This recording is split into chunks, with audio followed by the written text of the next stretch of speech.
Hello guys, আসসালামু আলাইকুম।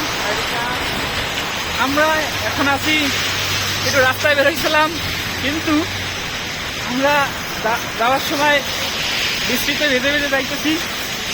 আমি গাড়ি অর্ডার দিছি, তারপরও ক্যান্সেল দিয়ে দিলাম, কারণ বৃষ্টিতে ভেজার একটু শখ জাগছে আমাদের। ভাইকে একটু দেখেন আপনি। এই যে শামীম ভাই, হ্যাঁ, হ্যালো গাইস, কেমন আছেন সব? তাদের একটু শখ জাগছে বৃষ্টিতে ভেজার, তাই আমি ভেজতেছি, কারণ অনেকদিন পর বৃষ্টিতে ভেজতেছি। এই ছাতা গাড়িতে চলাফেরা ভালো লাগে না, গাড়ি একবার না 2-3 বার অর্ডার দিছি, তারপর আবার ক্যান্সেল করে দিছি। তো অসিক কেমন লাগতেছে বৃষ্টিতে? জ্বর কিন্তু আমি নাই ভাই।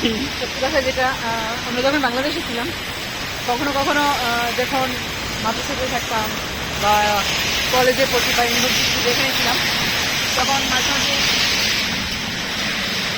মাঝে মাঝে আমরা আর কি বৃষ্টিতে ভেজার জন্য বাইর হইতাম। তো কিরগিস্তানে আসার পর সেই সুযোগটার সময়টা কখনই হয়নি। তো আজকে হয়েছে, তো আজকে একটু বাইরে হয়ে পড়লাম। তো এখন বৃষ্টিতে ভিজছি আমরা, ঠিক আছে, এটা আনন্দের জন্য ভিজেছি। যখন জ্বর সর্দি লাগবে তখন কিন্তু ভাই আমরা আসলে দিতে পারবো না, কারণ প্রচুর পরিমাণ বৃষ্টি। আমাদের প্রতিনিয়ত ক্লাস আছে, প্রত্যেক দিন ক্লাস আছে। এখন সেমিস্টারের শেষ মুহূর্তে আমরা রয়েছি। তো সবাই যে যেখানে আছেন সুস্থ থাকবেন, কারণ